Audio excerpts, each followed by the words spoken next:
Welcome to Parenting Trap, episode 21, where Alex and I discuss a listener's question. Hi, I have an amazing and capable 1.5-year-old child.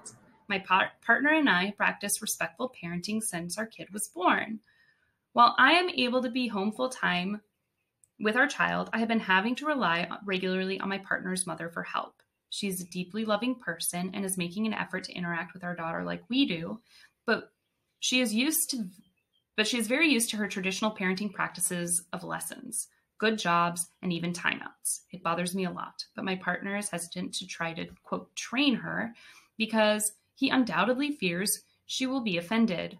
I am worried about the inconsistency affecting my child's relationship with their grandparent. How should I approach this awkward situation? That can't be an awkward situation.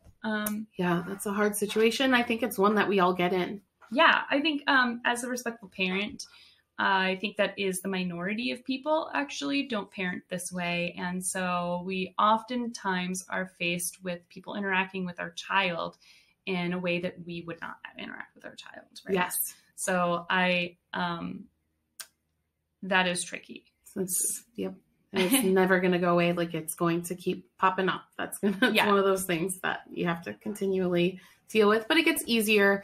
The more you learn about the philosophy and embrace it, the better you get at explaining it and figuring out how to navigate those situations. I just want to touch, this is similar to the other question about how to talk to an adult, because it sounded like she was wondering how to talk to her partner about his mother.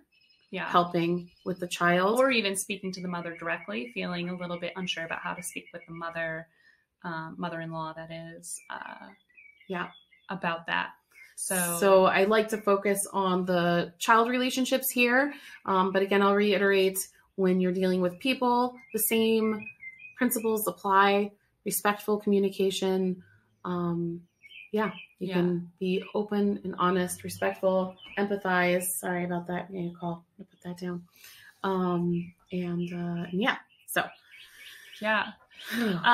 That absolutely, I agree. So how do you navigate this? Because I think all of us have instances where we, whether it be friends, relatives, and our children are either left in their care or we're with them and they're not interacting with their child the way that we would be.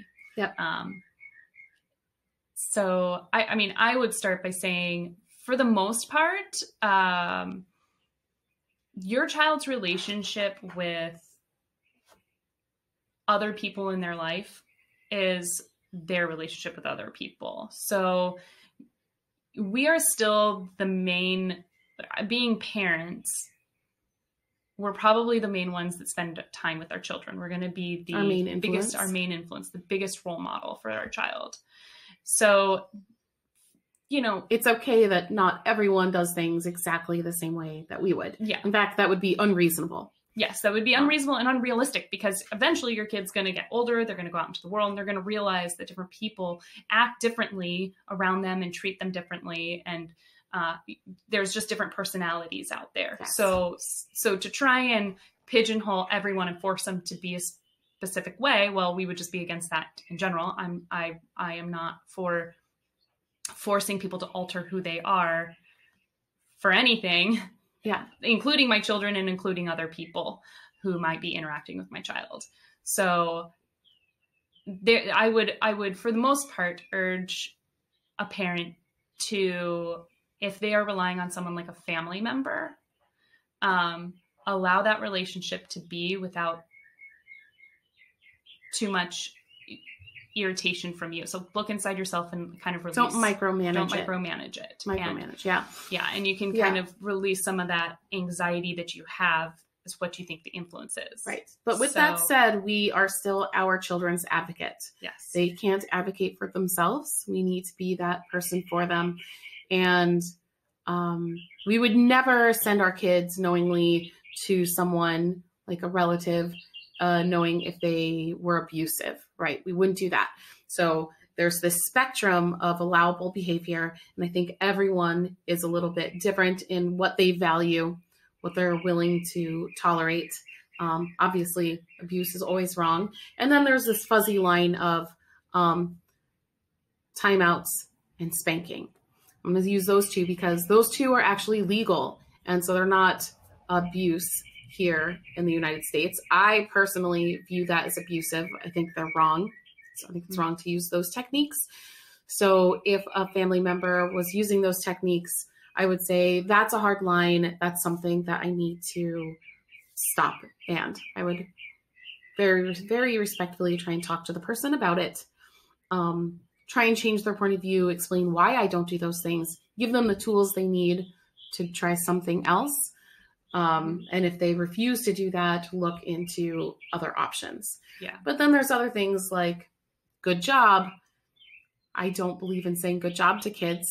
Mm-hmm. But if someone does it, I'm going to let it go. I'm not going to freak out about it. No.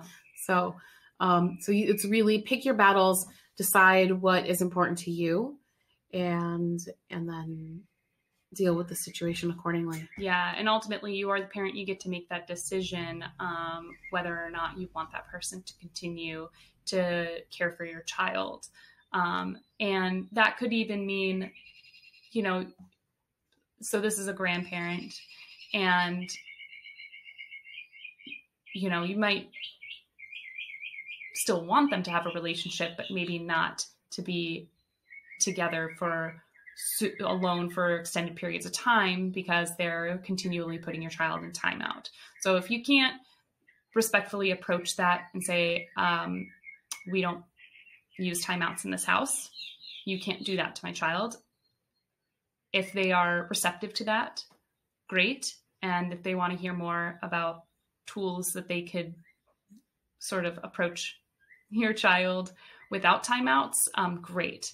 If not, and you decide that that's not a line that you're willing to cross, you can still have a relationship with this person, but I'd recommend being present with them so they can't put your child in timeout. Supervised visits. Visits. Where you can advocate for your child. Yeah. So I'm not saying that your option is to cut this person out entirely from your life. Right. The option can be this person's still part of their life. They're just not in charge of the care for your child because you're not happy with the way that they are caring for your child. And that's acceptable. So,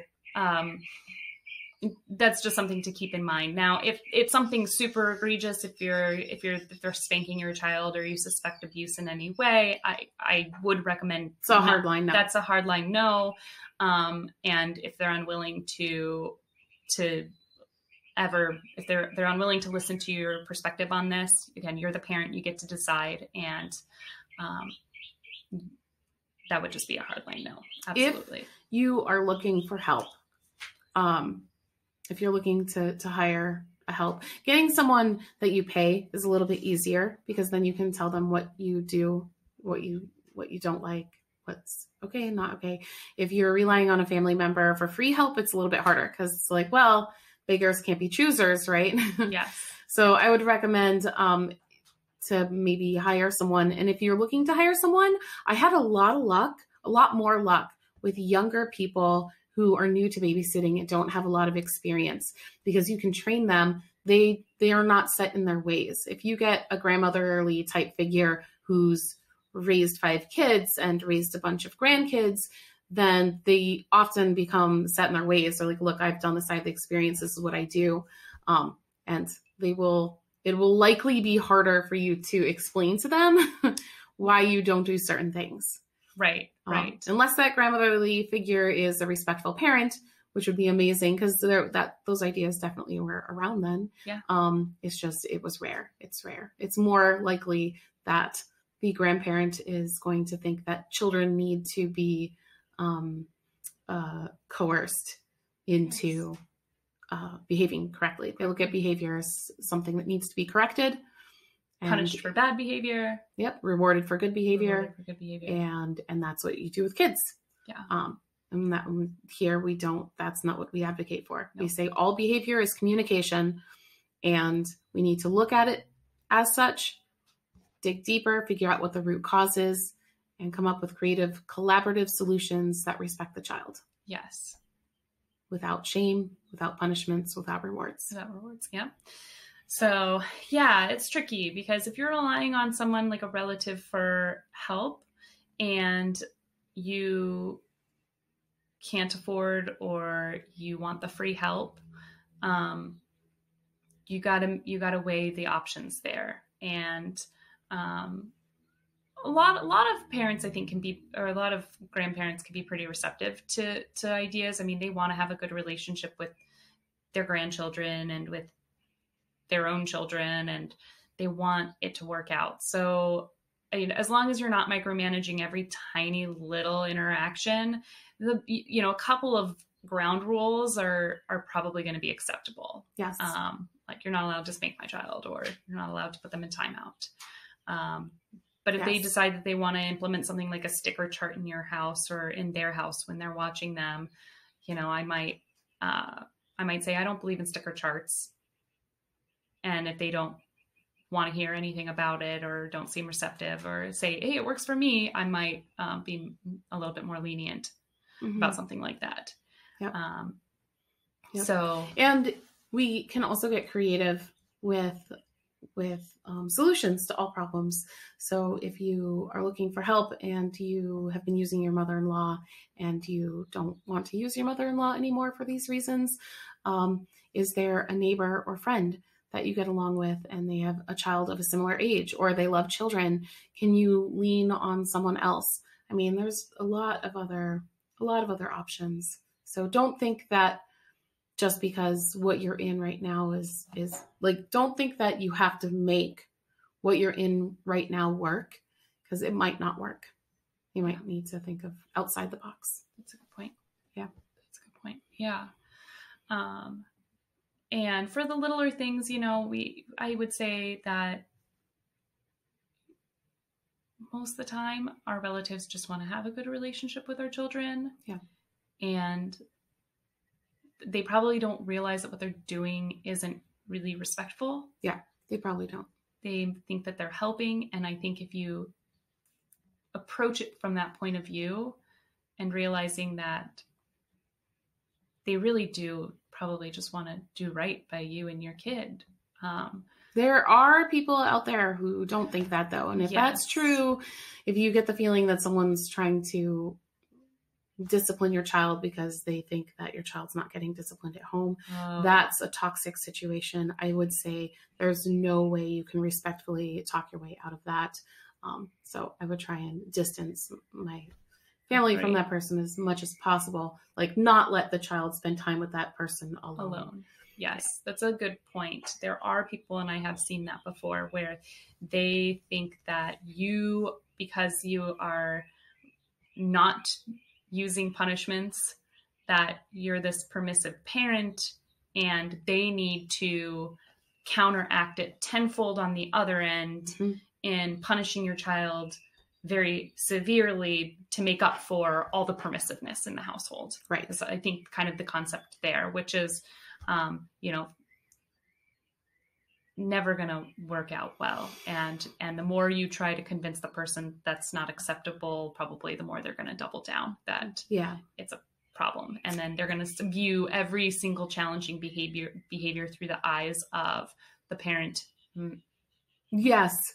Like being guilty of not punishing enough. So, which that is something to just not even have that fight. Right. And trust your gut, trust your instinct on this, and don't continue to allow that to manifest, because it's going to be problematic. Yeah. That's a good point. But most people aren't like that. Most people want a good relationship with their family. Yes. And they're willing to work with you. You can give them a book.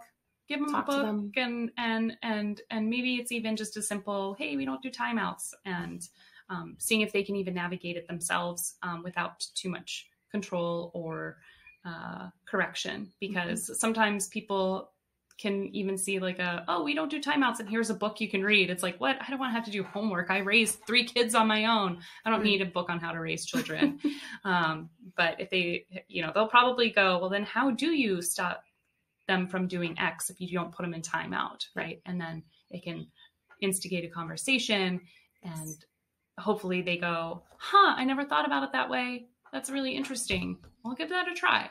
Yeah. All the while, I would recommend having those conversations probably not in front of your child. No, don't have them in front of your child. This would be a conversation with the other adult on their own rather than in front of your child. They don't need to hear a conversation on how the adults around them might. I mean, I think the kind of, I hate this terminology, but how to handle them, right? Yeah. Nobody wants to hear that conversation about themselves.